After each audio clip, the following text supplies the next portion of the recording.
yung other business owners ng trans na makapagtinda.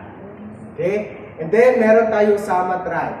So, Sama Tribe stands for togetherness or sama-sama. So, kung familiar kayo dito na belong yung Madjaw.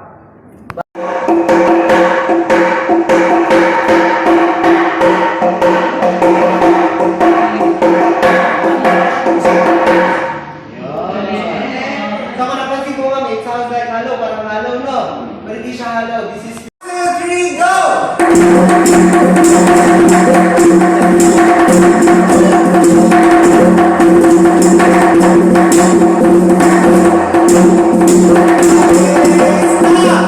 Madaya!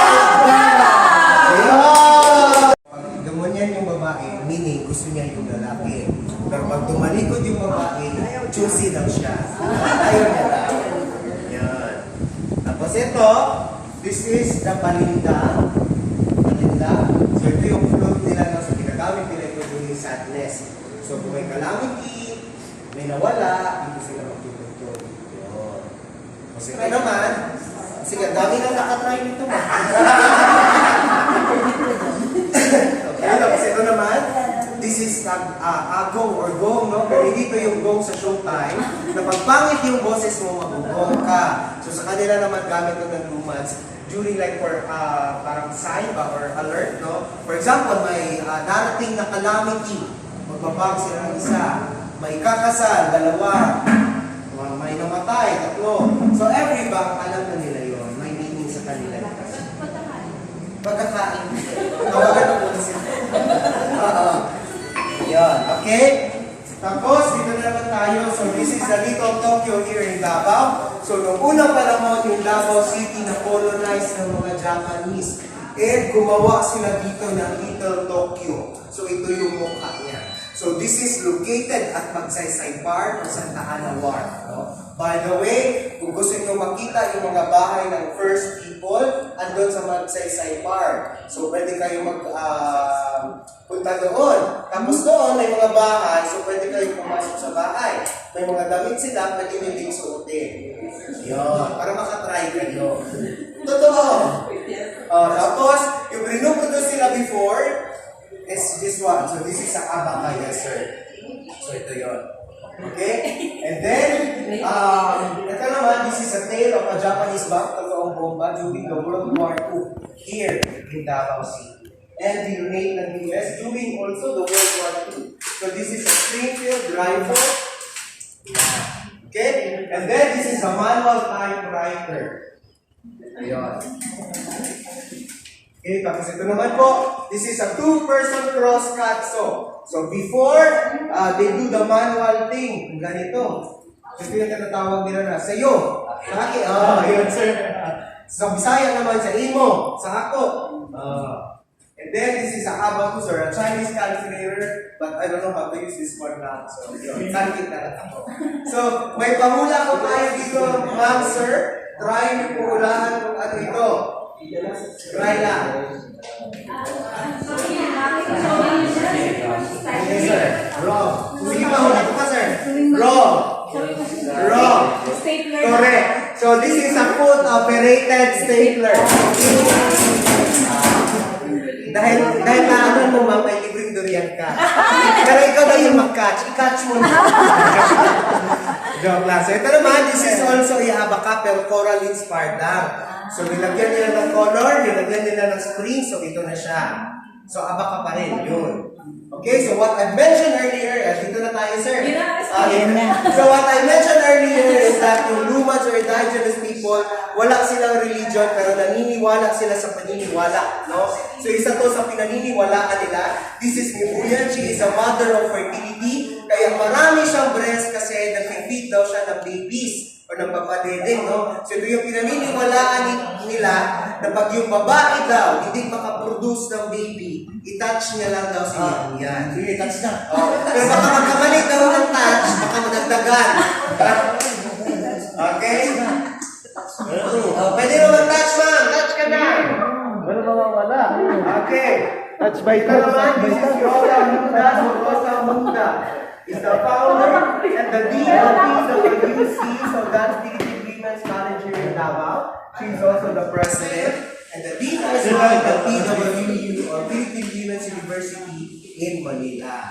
Kasi ito naman, ito yung sinasabi nilang, this is a still life of durian. Kasi ito yung sinasabi nila na it smells like a hell, but it tastes like a heaven. So, kumakain ba kayo ng durian? Okay na naman kayo din ha, pero kung gusto nyo i-try, mas masarap yung kuya. So, kung ayaw nyo naman ng durian, try nyo na lang yung baka ma-feel nyo si durian candy, durian yema, durian ice cream. Alam ko ngayon, may durian coffee na din. So, i-try nyo. Okay? And then, this is a milk can and cheese presser. So, makikita po ito sa Malagos Garden where you can also do there yung chocolate making through cacao. So, isa din sa tourist spot dito sa Davao. Alright? And then, ito naman po, this is the Carinderia stool of our former President Rodrigo Duterte when he was a mayor. He used to eat in a carinderia. So ito yung inuupuan niya sa Sanas Carinderia. And ito po, this is the first 911 telephone ng Davao City. So 911 started here way back 2002, still under of our former President Rodrigo Duterte. So ngayon, kung nawalan kayo ng data, hindi kayo makapag-Google Map, tapos nawala kayo dito sa Davao City, pwede tumawag ng 911. So baka balikan niyo ako, paano ako tatawag ng 911? Hindi nga ako taga Davao. No? So now, tawagan niyo lang yung 911, the agent will ask you sa pinakamalapit na poste dito sa amin. Bakit poste? Kasi po, yung poste namin dito may mga number yon. So, kunin mo yung number, ibigay mo lang sa agent, malolocate ka, mapapakuha ka agad. Wow. Hindi na kung nawala, pati kung may emergency, you can call 911 here in Davao City. Alright? And then this is the first family from Davao City. So, this is Paulo Duterte, Vice President Inday Sara Duterte, currently our Mayor, Sebastian Baste Duterte, and sa second family ng ating former President, Rodrigo Duterte, yung daughter niya sa second wife, si Kitty Duterte. So, bata pa siya dito. So, ngayon, malaki na siya. Nag-tiktok na din siya. So, yun. So, sa Davao City, meron kami The Puncher. Meron din kami The Puncher. So, dito daw, yung chika dito, videohan mo talaga, sir. Yung chika dito, nagtampo daw si Senator Bongo at si Senator Bato kasi hindi sila sinali dito. Pero syempre, Pinoy, ginawa silang Avengers. So, sinali si Senator Bato at si Senator Bongo. So, happy na daw sila. Hindi na sila nagtampo. So, what's your step, sir? Sir, saan siya yung mayor? Ayun po. Hinahanap ko si mayor. Si Mayor.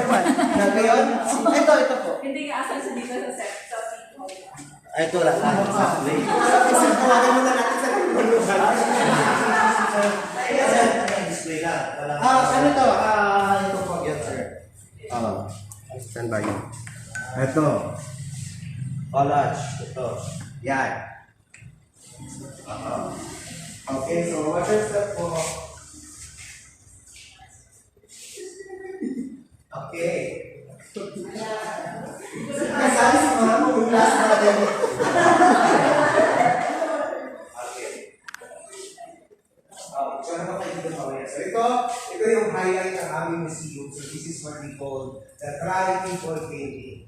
So si Tri-People Painting represent the three people living here in Davao, which is again, the Christians, the Lumas or the indigenous people, and the Muslims. And, joke lang ha? Happy lang tayo, ma'am. So, okay, so as you can observe po, pantay-pantay yung mga mata nila, right? Kasi dito sa Davao City, we don't have discrimination. Despite of our culture, differences, and religion, we live harmonious and peacefully here in Davao. So that would be all. And pwede ko na kayo picturean dito lahat. Ayun po,